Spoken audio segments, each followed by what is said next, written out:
Bienvenue sur Africa 24 dans cette nouvelle édition du QG Weekend. Voici les titres de l'actualité. Le vice-président de la Guinée équatoriale, Teodoro Nguema Obiang Mangué, est jugé depuis le 19 juin par la justice française. Il est soupçonné d'avoir acquis frauduleusement un patrimoine considérable en France. La mission préliminaire des experts de la Cour pénale internationale a pris fin le 22 juin au Gabon. L'examen de tous les documents collectés devra décider de l'ouverture ou non d'une enquête concernant les violences post-électorales de septembre 2016. Et la Tanzanie ambitionne d'accroître sa production de pommes de terre. 4 millions de dollars d'investissements étrangers doivent être injectés dans ce secteur pour faire décoller l'industrie locale. Le procès des biens mal acquis qui met en cause le vice-président de la Guinée équatoriale, Teodoro Nguema Obiang Mangué, s'est ouvert le 19 juin devant la justice française. Ce dernier comparé notamment pour détournement de fonds publics et corruption. Le point sur ce procès dans ce sujet de la rédaction. Procès contre le vice-président de la Guinée équatoriale en France. Le procès dit des biens mal acquis opposant le vice-président de la République de Guinée équatoriale, Teodoro Nguema Obiang Mangué, à la justice française, s'est ouvert au palais de justice de Paris depuis le lundi 19 juin. Le vice-président de la République de Guinée équatoriale est accusé de blanchiment, de corruption et de détournement de fonds publics pour l'acquisition de biens immobiliers et des achats de luxe sur le sol français.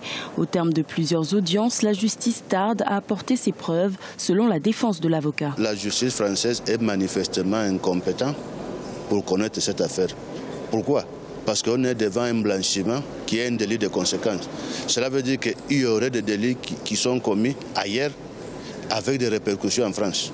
Mais ce qui arrive dans ce cas, c'est qu'il n'y a jamais eu de délit en Guinée équatoriale. Nous n'avons jamais contesté que notre client a eu des parts et d'actions dans certaines sociétés, les sociétés ayant gagné à l'époque des marchés publics, c'est normal que comme actionnaire, ils puissent avoir droit à des dividendes. Pour la défense, le procès soulève de profondes interrogations. La France peut-elle juger un vice-président d'un pays en faisant fi de son immunité?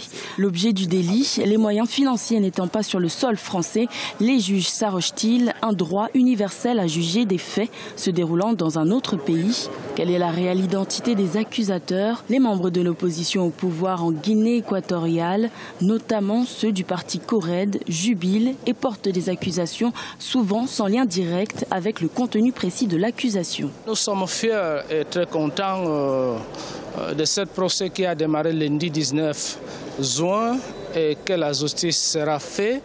Cela fait 10 ans que Théodorine et son fils et sa mère sont soupçonnés de détournement de fonds, abus de pouvoir et blanchiment d'argent. Toutefois, l'un des membres éminents de la CORED, témoin de l'accusation, Sévéré Moto, a été impliqué dans une tentative de coup d'État rocambolesque en 2014 contre le pouvoir en Guinée équatoriale, mêlant le fils de l'ancien Premier ministre de la Grande-Bretagne, Mark Thatcher, et coup de théâtre, le cerveau opérationnel de ce coup d'État loupé, le mercenaire sud-africain Simon Mann, viendra témoigner ce lundi 26 juin dans des audiences où il n'est question, après plusieurs audiences, que de la politique économique, sociale, financière et diplomatique de la Guinée équatoriale. Ce dossier est une construction, il est totalement vide.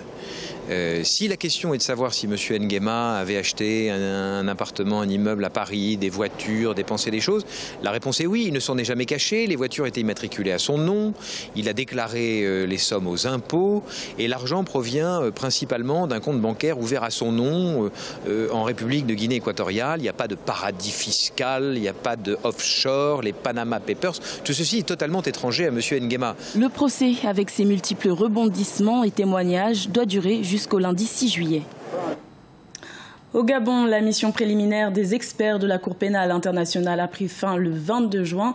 Ils étaient venus à Libreville afin de s'informer et collecter des informations concernant les crimes commis après la réélection contestée du président Ali Bongo en août 2016. Les experts de la CPI ont rencontré le pouvoir en place, l'opposition menée par Jean Ping et 15 ONG. L'examen de tous les documents collectés décidera de l'ouverture ou non d'une enquête. Écoutons quelques membres de cette mission.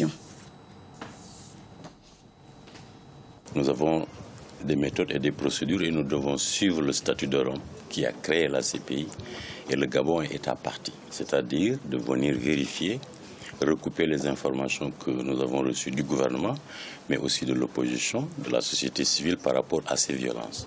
La question majeure, c'est de répondre et de savoir, sommes-nous compétents pour ces violences, pour les crimes qui ont été commis? À cette question, pour y répondre, il ne s'agit pas seulement de faire une lecture de ce qui nous a été donné, de part et d'autre, État, opposition, société civile, victime, mais de venir recouper ces informations sur le terrain. Il ne s'agit pas d'une enquête. La CPI n'a pas ouvert une enquête. Madame le procureur a envoyé ses spécialistes de l'analyse, dont le chef est là, pour voir chaque détail de ce qui nous a été envoyé. C'était une mission intense mais constructive. Nous avons rencontré l'ensemble des interlocuteurs que nous souhaitions rencontrer. Nous avons pu nous déplacer sans aucune entrave, aucune restriction. Nous avons bénéficié de la coopération des autorités gabonaises. Nous nous sommes entretenus avec les autorités gabonaises, le ministère de la Justice, de l'Intérieur, de la Défense, de la Communication, mais aussi avec l'opposition, y compris avec M. Jean-Ping, avec la société civile, avec les autorités judiciaires, les procureurs de Libreville et avec des représentants de la communauté diplomatique. Donc c'était une mission très intense mais très utile. Également dans l'actualité, en Égypte, le président Abdel Fattah al-Sisi a décidé le 22 juin de prolonger de 3 mois l'état d'urgence, une mesure qui prendra effet à partir du 10 juillet. Rappelons que le Parlement égyptien avait approuvé l'instauration de l'état d'urgence en avril après un double attentat contre des églises coptes qui avaient fait une 40aine de victimes. En Tanzanie, l'économie nationale serait soutenue à plus de 70% par le secteur agricole selon les autorités, un chiffre qui devrait augmenter notamment avec l'annonce d'un investissement par les Pays-Bas de 4 millions de dollars dans l'industrie locale de la pomme de terre, un financement qui devrait servir à la construction d'un centre de développement. Plus de détails avec Marcel Farba-Maroun. Les Pays-Bas vont injecter 4 millions de dollars dans le secteur agricole tanzanien, notamment dans la production de la pomme de terre. L'annonce est du ministère néerlandais des Affaires économiques qui précise que ces fonds seront destinés à la construction d'un centre pour le développement de l'industrie de la pomme de terre dans la ville de Mbeya, située au sud-ouest de la Tanzanie.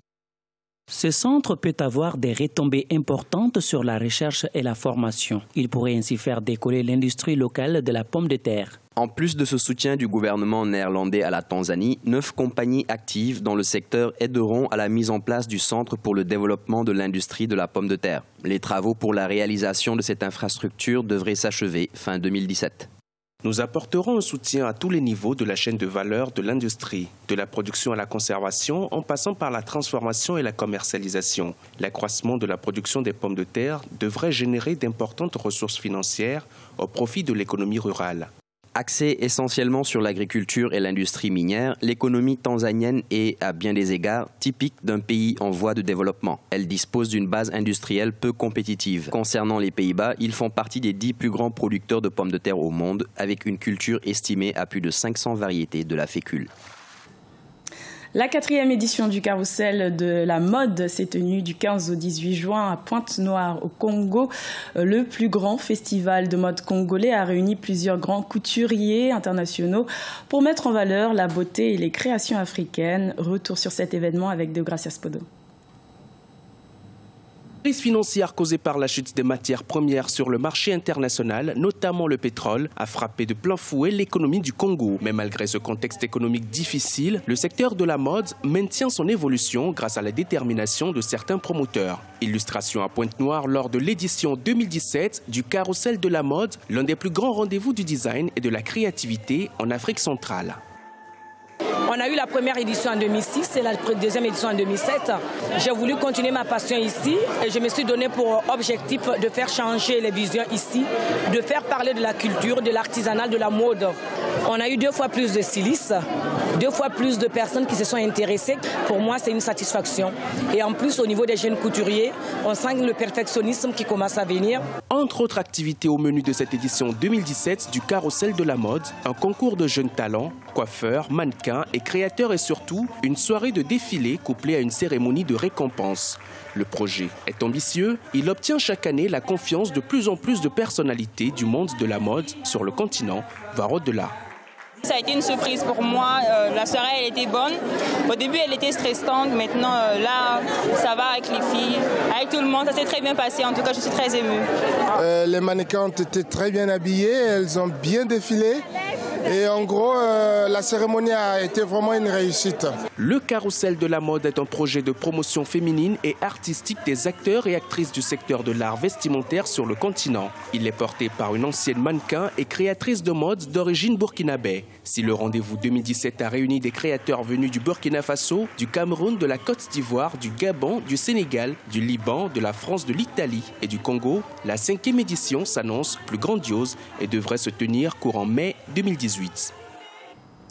Ce journal a été réalisé par l'ensemble de la rédaction. Merci de votre fidélité. Retrouvez dans un instant une nouvelle édition de l'information sur Africa 24.